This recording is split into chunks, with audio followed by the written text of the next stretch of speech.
Hare Krishna. Om Namo Bhagavate Vasudevaya. Om Namo Bhagavate Vasudevaya. Om Namo Bhagavate Vasudevaya. Shri Krishna Chaitanya Prabhu Nityananda Shri Advaita Gadadhar Shivashani Vishnu Padaya Krishna Prasthaya Bhutale Srimate Bhakti Vedanta Swaminati Namine Namaste Saraswati Devi Gurvani Prachari Nirvishesha Shunyavadi Pashata Deshatari Jai Shri Krishna Chaitanya Prabhu Nityananda Shri Advaita Gadadhar Shivashani. Hare Krishna. Welcome to the Srimad Bhagavad Gita reading sessions. And we are on chapter 13 and we're going to start from text 21.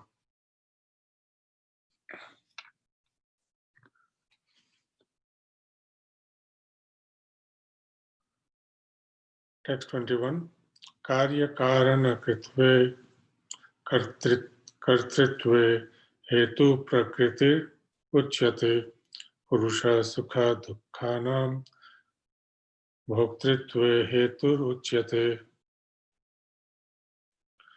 Translation. Nature is said to be the cause of all material causes and effects, whereas the living entity is the cause of the various sufferings and enjoyments in this world.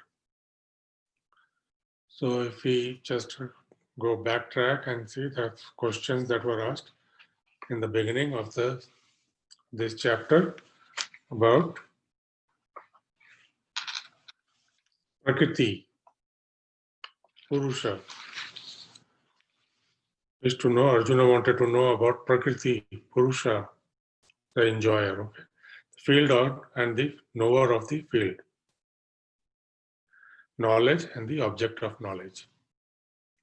So far we have covered the body is the field, the knower is the individual soul, knowable is the Supreme Lord, the Super Soul, and knower is also the Super Soul. And now Prakriti and Purusha are being described from the last few shlokas here, from shloka 20th. Okay, and then he also talked about knowledge and the knowable.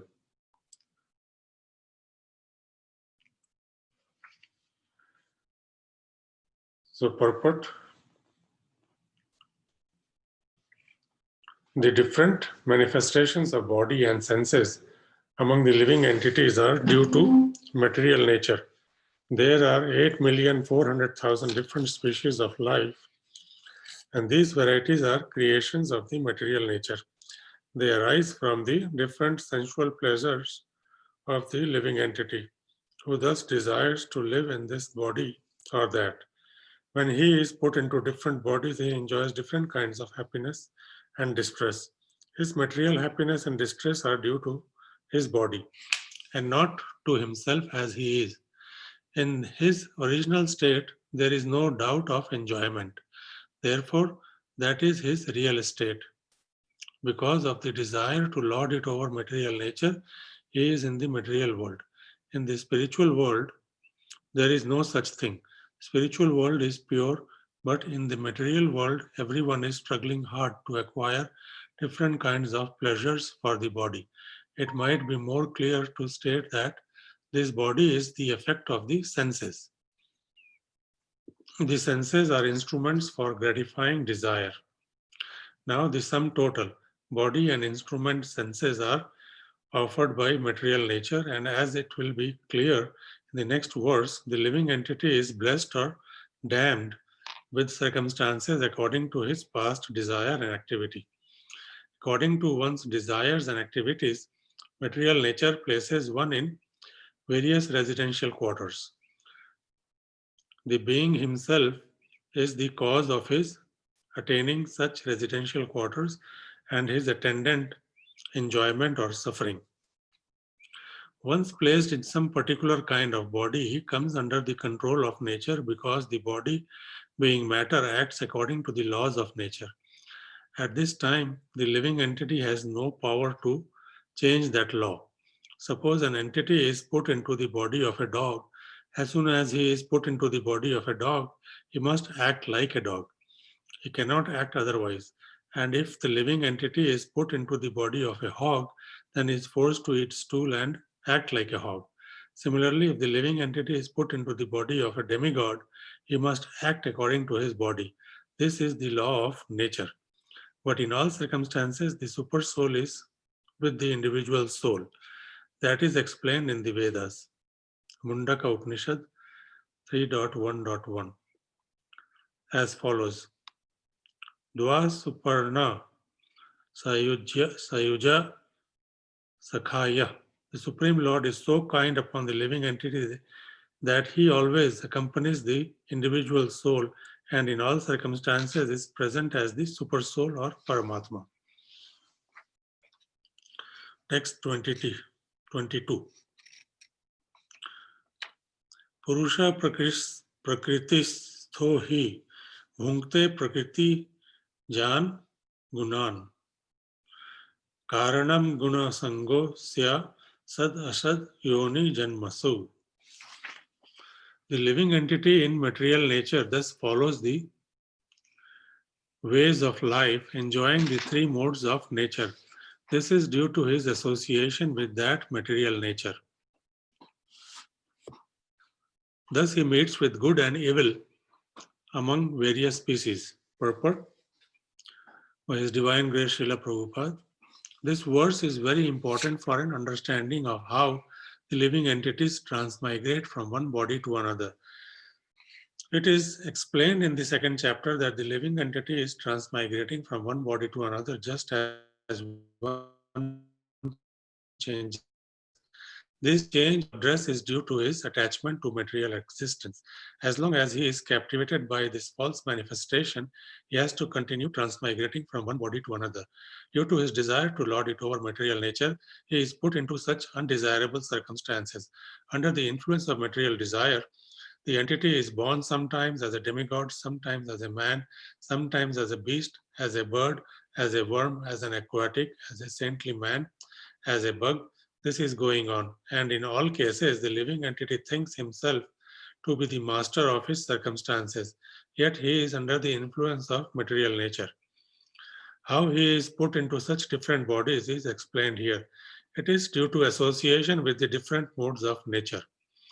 One has to rise, therefore, above the three material modes and become situated in the transcendental position. That is called Krishna consciousness. Unless one is situated in Krishna consciousness, his material consciousness will oblige him to transfer from one body to another because he has material desires since time immemorial.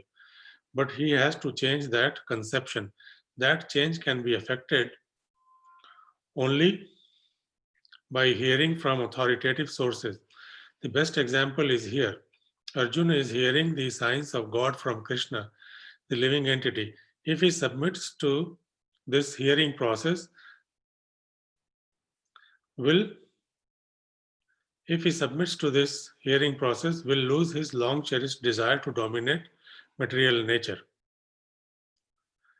The living entity, if he submits to this hearing process, will lose his long cherished desire to dominate material nature, and gradually and proportionately, as he reduces his long desire to dominate, he comes to enjoy spiritual happiness.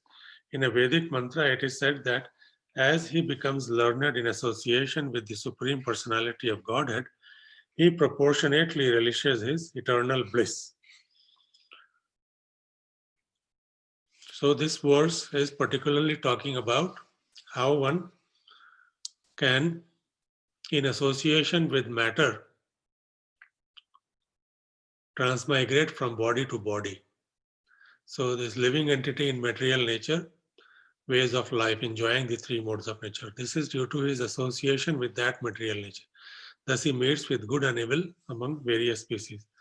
As in the previous verse, it was mentioned that if your consciousness at the time of giving up your body is that of a dog, then you take a body of a dog and then you are compelled to behave like one also.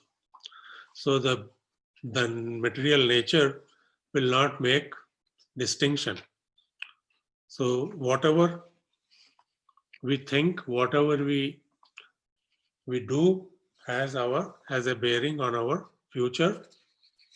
So we should always be thinking of Krishna and trying to situate as much as possible in the mode of goodness.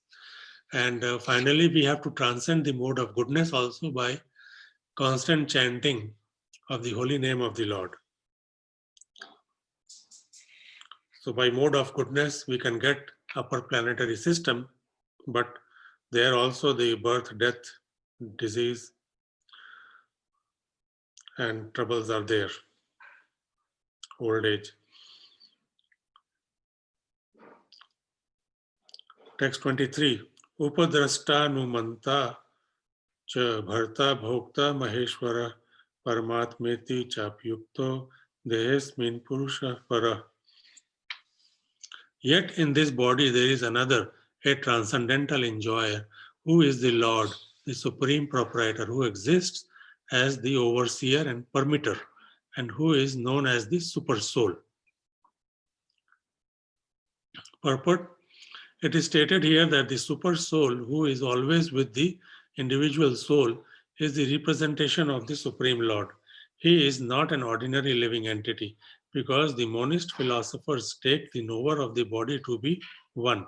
They think that there is no difference between the super soul and the individual soul. To clarify this, the Lord says that he is represented as the Paramatma in every body. He is different from the individual soul. He is para, transcendental. The individual soul enjoys the activities of a particular field, but the super soul is present not as finite enjoyer, nor as one taking part in bodily activities, but as the witness, overseer, permitter, and the supreme enjoyer. His name is Paramatma, not Atma, and he is transcendental. It is distinctly clear that the Atma and Paramatma are different. The super soul, the Paramatma, has legs and hands everywhere, but the individual soul does not. And because the Paramatma is the Supreme Lord, he is present within to sanction the individual soul's desiring material enjoyment. Without the sanction of the Supreme Soul, the individual soul cannot do anything. The individual is Bhukta, or the sustained, and the Lord is Bhokta, or the maintainer.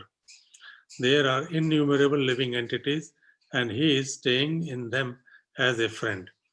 The fact is that every individual living entity is eternally part and parcel of the Supreme Lord, and both of them are very intimately related as friends. But the living entity has the tendency to reject the sanction of the Supreme Lord and act independently in an attempt to dominate nature. And because he has this tendency, he is called the marginal energy of the Supreme Lord. The living entity can be situated either in the material energy or in the spiritual energy. As long as he is conditioned by the material energy, the Supreme Lord, as his friend, the Super Soul, stays with him just to get him to return to the spiritual energy. The Lord is always eager to take him back to this spiritual energy, but due to his minute independence, the individual entity is continually rejecting the association of the spiritual light. This misuse of independence is the cause of his material strife in the conditioned nature. The Lord, therefore, is always giving instructions from within and from without. From without, he gives instructions as stated in Bhagavad Gita, and from within, he tries to convince the living entity that his activities in the material field are not conducive to real happiness. Just give it up and turn your faith towards me.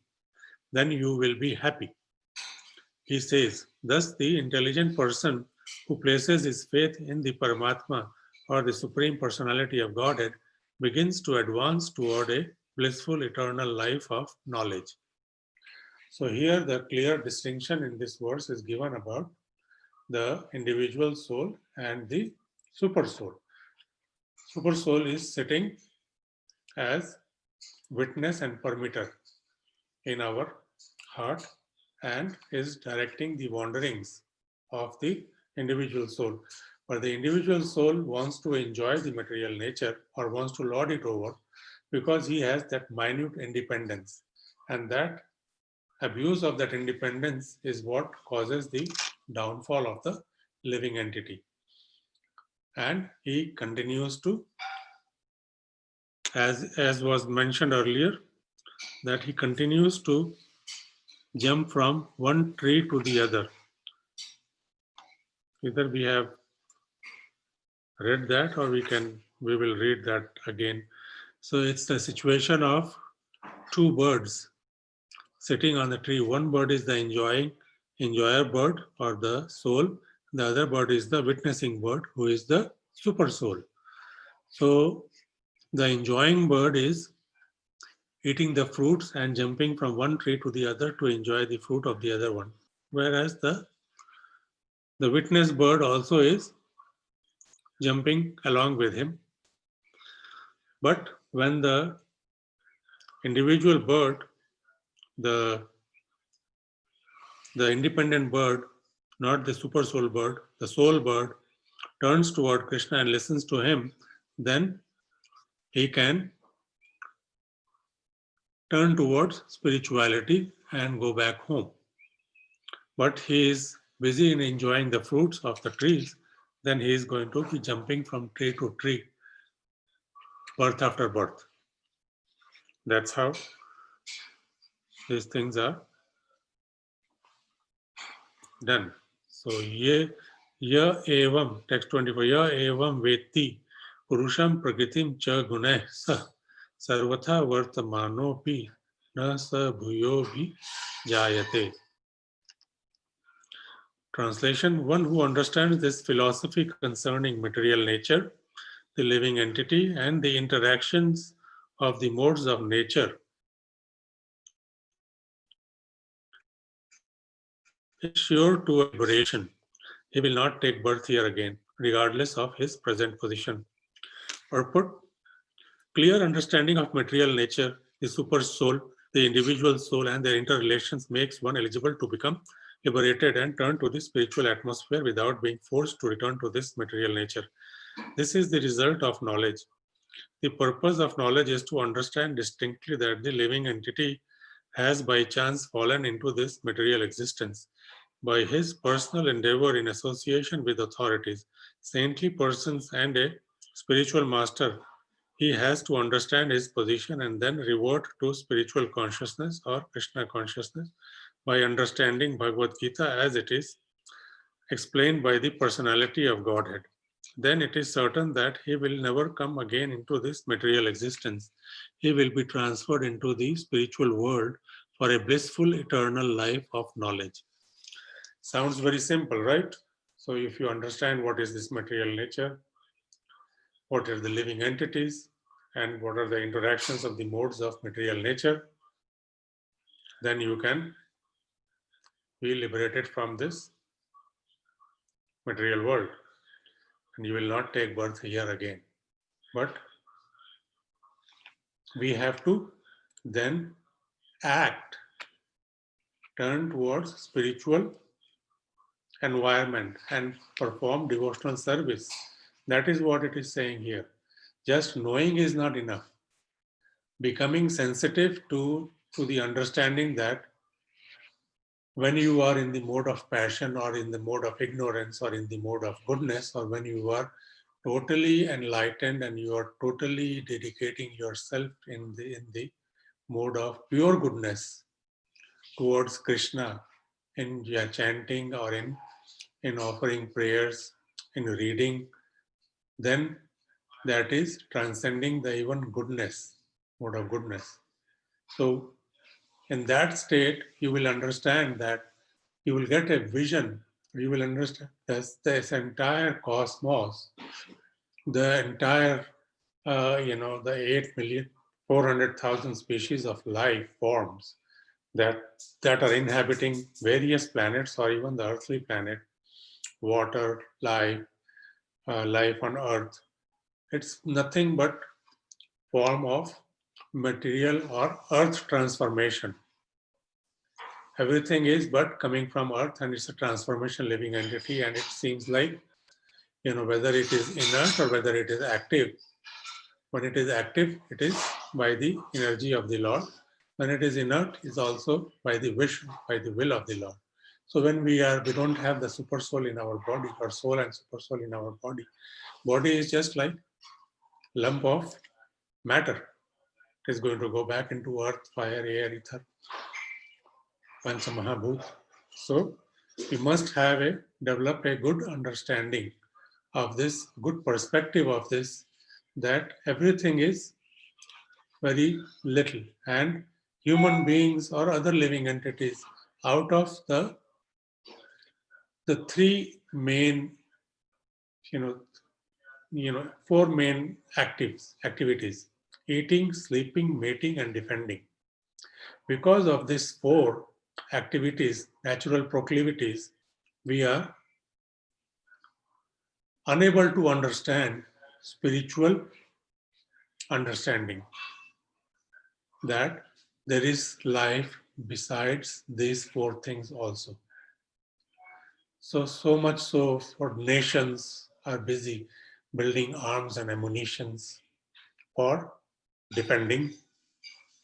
And then all this money, eating, sleeping, you want to have a good household, eating, you want to eat whatever you see, you want to eat that, you want to eat animals, you want to eat vegetables, you want to eat everything. So you got to be discriminatory in these things in order to situate yourself in mode of goodness. Eating, then sleeping, you have to exercise restraint in sleeping also. Mating, also not like animals. What is the difference then between human beings and animals? And defending. So if we are just busy in these four things only, and based on these four things, we continue to develop materially. We can develop airplanes or fighter planes or multi-story buildings and all those things to protect ourselves and kill others, that we are the superior, making yourself superior. But are we really superior, or we are still just like animals? So that is what needs to be understood. I'll do next verse, text 25. Dhyanen atmani pashyanti kechidatmanat manam atmana anye sankhena yogena karma yogena cha pare. Some perceive the super soul within themselves through meditation, others through the cultivation of knowledge, and still others through working without fruitive desires. Purport: the Lord informs Arjuna that the conditioned souls can be divided into two classes as far as man's search for self-realization is concerned. Those who are atheist, agnostic, and skeptics are beyond the sense of spiritual understanding, but there are others who are faithful in their understanding of spiritual life, and they are called introspective devotees, philosophers, workers who have renounced fruitive results. Those who always strive to establish the doctrine of monism are also counted among the atheists and agnostics. In other words, only the devotees of the Supreme Personality of Godhead are best situated in spiritual understanding, because they understand that beyond this material nature are the spiritual world and the Supreme Personality of Godhead, who is expanded as the Paramatma, the Super Soul in everyone, the all-pervading Godhead. Of course, there are those who try to understand the Supreme Absolute Truth by cultivation of knowledge, and they can be counted in the class of the faithful. The Sankhya philosophers analyze this material world into 24 elements, and they place the individual soul as the 25th item. When they are able to understand the nature of the individual soul to be transcendental to the material elements, they are able to understand also that above the individual soul, there is the Supreme Personality of Godhead. He is the 26th element. Thus, gradually, they also come to the standard of devotional service in Krishna consciousness. Those who work without fruitive results are also perfect in their attitude. They are given a chance to advance to the platform of devotional service in Krishna consciousness. Here it is stated that there are some people who are pure in consciousness and who try to find out the super soul by meditation, and when they discover the super soul within themselves, they become transcendentally situated. Similarly, there are others who are also trying to understand the super soul by cultivation of knowledge, and there are others who cultivate the Hatha Yoga system and you try to satisfy the Supreme Personality of Godhead by childish activities. So I will stop here, and in this verse, the purport Prabhupada mentions about the Sankhya philosophers, and they consider the world, material world, into 24 elements that we discussed in the beginning, when the senses and all the things that were considered. Okay, there are 5 senses for acquiring knowledge, 5 senses for functioning senses. Then there is the mind, intelligence, ego, and then there are the 5 sense objects, and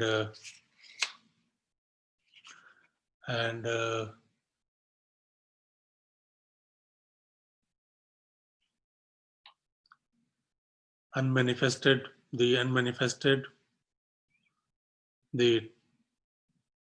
false ego, intelligence, the 5 sense objects, then desire, hatred, happiness, distress, the aggregate, the life symptoms, and convictions. These are the 24 elements, and then 25th element is the soul, 26th element is the super soul or personality of Godhead. So that was what I wanted to clarify here. That is what they are referring to here by the Sankhya philosophers. They consider that. However, we are concerned with the super soul here in this verse, who is the real enjoyer, is the Lord, Supreme Proprietor, who exists as the overseer and permitter, who is known as the super soul.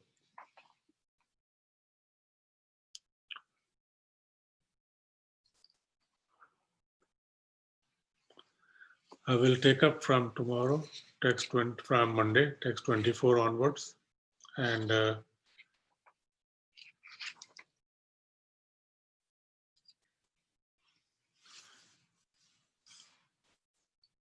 oh no, I think we covered 24, text 25 also we covered.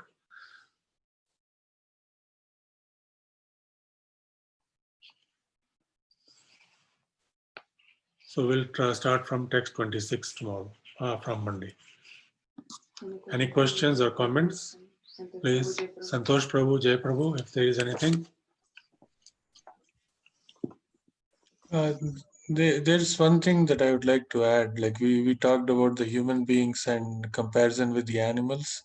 Yes. So I've heard somewhere that like human beings are worse than the animals because animals will only eat when they're hungry or only mate for creating progeny or something. But human beings always eating for fun or always. Those who are like that, they are in the category of animals. Yeah. That is true, very true. Because once that awakening is not there about the super soul or the God consciousness, if that awakening is not there, then you are an animal with some intelligence, but your intelligence is directed towards wrong things, and then you are bringing your downfall. So in your next life, then they may end up becoming like one of them. That's how the control is exercised by the Supreme Personality of Godhead. Yeah. Jai Prabhu, anything from you? No, Prabhuji, good class. Thank you. Thank you. So we will then, Shama Moini, is there anything? Huh? Okay, so we will, I'm just disconnecting then, okay? We could not connect to Facebook. So we could not get Facebook connection, so it was on YouTube. But we'll see again on Monday. Thank you. Thank you.